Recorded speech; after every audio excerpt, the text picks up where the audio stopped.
प्रदोष व्रत कब से उठाना चाहिए? प्रदोष व्रत कितने रखने चाहिए? कितनी बार पूजा करना चाहिए? व्रत में क्या खाना चाहिए? व्रत में किन बातों का ध्यान रखना चाहिए?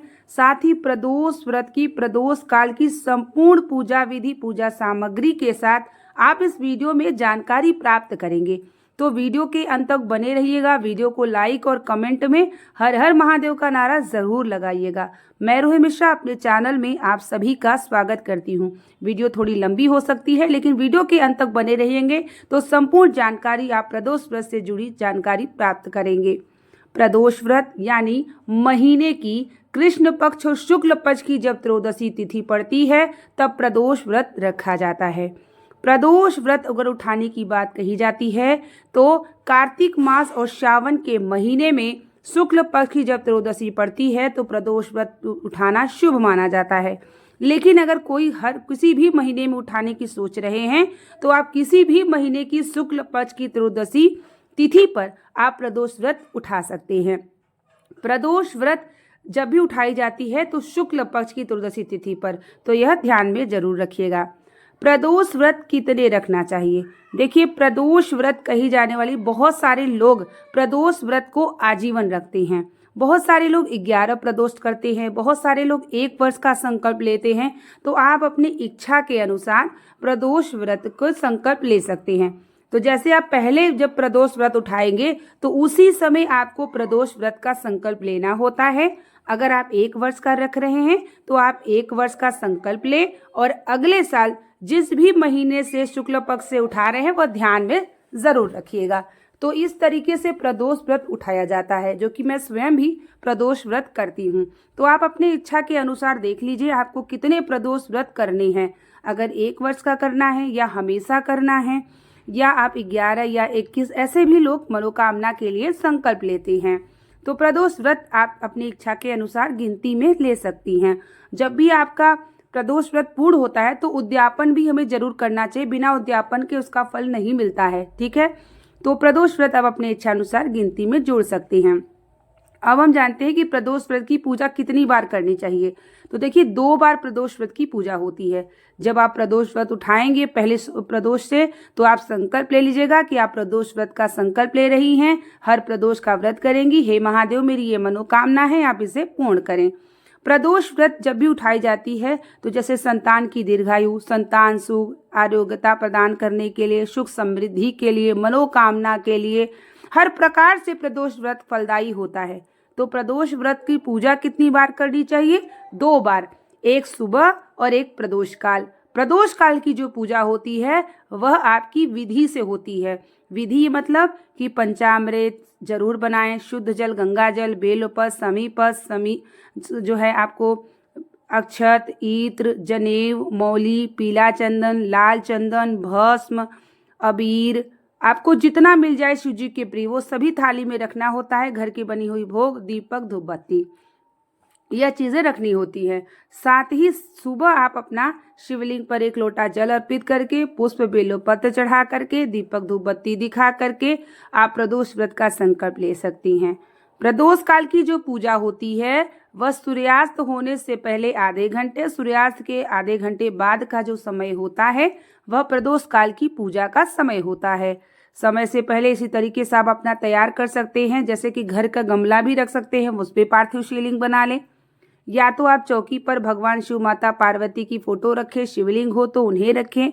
पार्थिव शिवलिंग जरूर बनाना चाहिए। देखिए, प्रदोष व्रत में प्रदोष काल के समय में अभी आपका जो है कृष्ण पक्ष की सोमवार की प्रदोष पड़ रही है, तो आपको पार्थिव शिवलिंग जरूर बनाना चाहिए।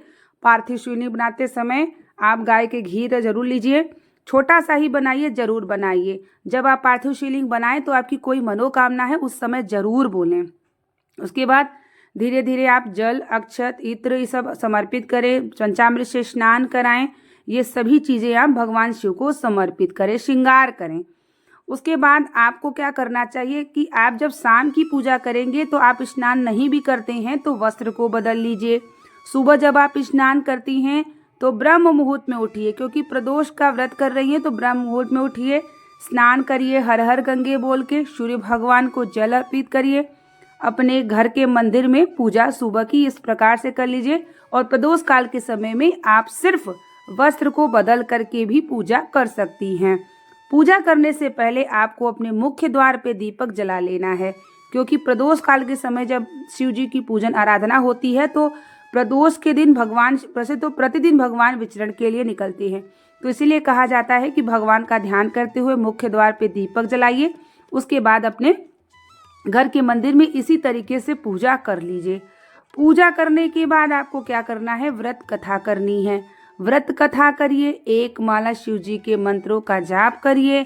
उसके बाद भगवान शिव की आरती करिए।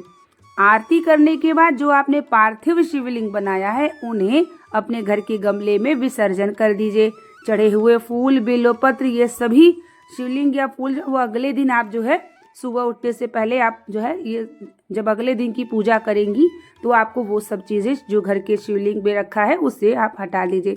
अगर मान लीजिए आपके आसपास शिव जी का मंदिर है तो आप वहाँ पे भी जाके प्रदोष की पूजा कर सकती हैं पूरी इसी विधि से। लेकिन पार्थिव शिवलिंग जरूर बनाना चाहिए। तो पार्थिव शिवलिंग का विशेष फल होता है, 1000 शिवलिंग की पूजा का फल मिलता है। और त्रयोदशी तिथि भगवान शिव जी की प्रिय तिथि है, तो इस तरीके से आप जरूर करिए। साथ ही जब आप व्रत उठाएंगी तो आपकी कोई इच्छा होगी, मनोकामना होगी, वह जरूर बोलिएगा कि महादेव मेरी ये मनोकामना है संतान सुख के लिए, जैसे संतान नहीं हो रही उनके लिए, या कोई बीमारी है, या कोई सुख समृद्धि है, या कोई भी इच्छा है। पहले प्रदोष जब उठाएंगी तो आप ज़रूर मनोकामना बोलिएगा। और हर प्रदोष पर भगवान से प्रार्थना प्रदोष काल की पूजा में जरूर करिएगा। उसके बाद विसर्जन कर दीजिए।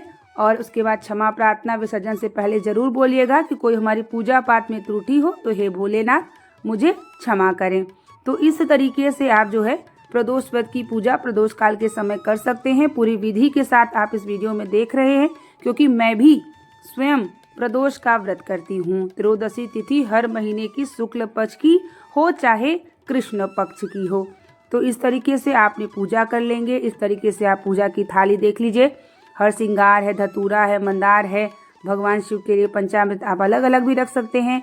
और जैसे अगर पार्थिव शिवलिंग बनाना चाहें तो आप किसी के वृक्ष की मिट्टी से भी जल मतलब ला सके आप बना सकते हैं। भोग की बात करें तो आप दूध से बनी हुई चीज़ें जैसे पेड़ा हो गया, खीर हो गया, हलवा हो गई, ये सब चीज़ें आप बना सकते हैं। और प्रदोष व्रत की कथा की पुस्तक अवश्य रखिएगा। तो अब हम जानते हैं कि प्रदोष व्रत में क्या खाना चाहिए। देखिए, प्रदोष व्रत जो होता है, बहुत सारे लोग इसे निराजली व्रत भी करते हैं, बहुत सारे लोग इसे फलाहार करते हैं। देखिए, फलाहार की अगर बात करें, जो मैं स्वयं भी प्रदोष का व्रत करती हूँ, ये देखिए मैं हर श्रृंगार के फूल का चंदन बना रही हूँ जो कि शिव जी को बहुत प्रिय है। तो अगर व्रत की बात करें तो हमें क्या खाना चाहिए, तो व्रत में देखिए हमें क्या खाना चाहिए, बिना नमक का चीज़ खाया जाता है। सेंधा नमक, जो व्रत वाला नमक होता है, वह भी नहीं खाया जाता। लेकिन वही बहुत सारे लोग शारीरिक समस्या की वजह से खाते हैं, तो वो उनके मन पर है। उसके बाद आप फल खा सकते हैं। जो भी चीज़ें हैं आप जैसे जो फलाहारी होती है, बिना अन्न की चीज़ें होती हैं, वह खाई जाती है। बहुत सारे लोग प्रदोष काल की पूजा करने के बाद फलाहार करते हैं, तो आप सुबह की पूजा कर लीजिए, उसके बाद आप फलाहार करिए। और प्रदोष काल की पूजा करने के बाद फिर आप फलाहार कर सकते हैं। तो फल खा सकते हैं आप, सिंघाड़े का हलवा खा सकते हैं, मूंगफली, मखाना, चाय, आलू, बिना नमक की चीज़ें आप खा सकते हैं। और अगर आप नमक खाना चाहते हैं तो आपके मन पर है। तो यहाँ पर मैं भगवान शिव को हर श्रृंगार के फूलों का चंदन बना रही हूँ, क्योंकि प्रदोष के दिन अगर यह मिल जाए तो जरूर चढ़ाना चाहिए, लगाना चाहिए। भगवान शिव बड़े प्रसन्न होते हैं। तो आप अब यह जान गए कि प्रदोष व्रत में क्या खाना चाहिए। अब हमें ध्यान रखना है कि प्रदोष व्रत में किन बातों का हमें ध्यान रखना है ताकि हमारी व्रत जो है पूर्ण हो। तो देखिए, प्रदोष व्रत में आपको बिल्वपत्र नहीं तोड़ना चाहिए। तो प्रदोष व्रत के दिन अगर बिल्वपत्र पहले से है तो आप उसे चढ़ाइए, न हो तो धुल के चढ़ा लीजिए। लेकिन उस दिन प्रदोष व्रत के दिन बिल्वपत्र को नहीं तोड़ना चाहिए। दूसरी चीज, किसी के घर का चाय पानी कुछ भी हमें ग्रहण नहीं करना चाहिए। तीसरी चीज है कि अपनी पूजा थाली आपको स्वयं लगाना चाहिए, किसी से कोई मदद नहीं लेना चाहिए, तभी आपको व्रत का फल मिलता है।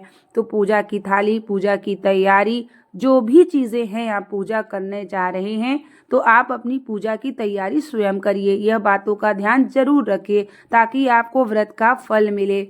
दूसरी चीज़ ये है कि अगर आप चाय पानी कुछ भी बनाना चाहती हैं, फलाहार तो अपने से बना के ग्रहण करिए, भोग प्रसाद भी अपने से तैयार करिए जिससे शिव जी को भाव प्राप्त हो। तो यह बात आप ध्यान में ज़रूर रखें। और अगली बात तो ये है कि मन ही मन सुबह से भगवान शिव के मूल मंत्र का जाप करिए। ठीक है, जाप करते रहिए, मन ही मन जाप करते रहिए ताकि आपको व्रत का पूर्ण फल मिले। किसी के बारे में कोई बातें चुगली निंदा से बचिए, क्योंकि हम व्रत करते हैं तो अपने पुण्य को बढ़ाते हैं और हमारा व्रत पूर्ण फलित हो तो इन बातों का हमें ध्यान जरूर रखना चाहिए। इसलिए मैं इस वीडियो में आपको ये भी बात बता दे रही हूँ ताकि आपको आपका व्रत जो है वो पूर्ण फल हो। देखिए, ये सारी फूल वगैरह जो मिल जाती है मैं ले आती हूँ जो शिव जी को प्रिय है, हंसिंगा, धतूरा, मंदार, कनेर, ये सभी चीज़ें प्रदोष के दिन मिल जाए तो जरूर चढ़ाना चाहिए।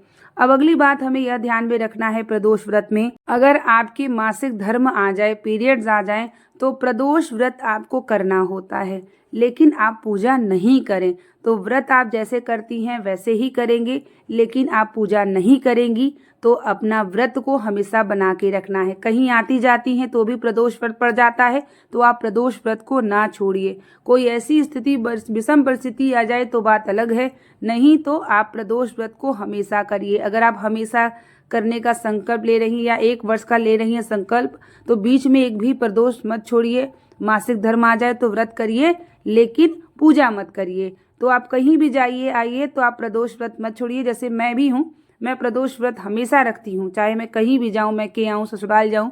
मान लीजिए जब सूतक काल लग जाता है तो उस समय हम प्रदोष व्रत नहीं करते, क्योंकि कोई पूजा नहीं होती, कोई व्रत नहीं होती, तो उस समय हम छोड़ सकते हैं। लेकिन अगर हमें प्रदोष व्रत को करना चाहिए। तो इसी तरीके से प्रदोष व्रत उठाया जाता है, प्रदोष व्रत पे पूजा की जाती है, इन बातों का ध्यान रखा जाता है। प्रदोष व्रत में यही चीज़ें खाई जाती हैं जो कि मैं भी स्वयं प्रदोष का व्रत कर रही हूँ। तो इसी तरीके से आप प्रदोष व्रत उठा सकते हैं। और अगली वीडियो में आप सभी को मैं शेयर जल्दी करूंगी कि प्रदोष व्रत का उद्यापन कैसे की जाती है, क्योंकि इस वीडियो में शेयर करूंगी तो वीडियो काफ़ी लंबी हो जाएगी। तो आप सभी को जल्दी मैं शेयर करूंगी कि अगर प्रदोष व्रत का उद्यापन करना चाहते हैं तो कैसे की जाती है। और वैसे भी हर महीने की प्रदोष व्रत से जुड़ी जानकारी मैं आप सभी को वीडियो के माध्यम से शेयर करती रहती हूँ और उम्मीद करेंगे कि वीडियो आपके लिए काफ़ी हेल्पफुल रही होगी।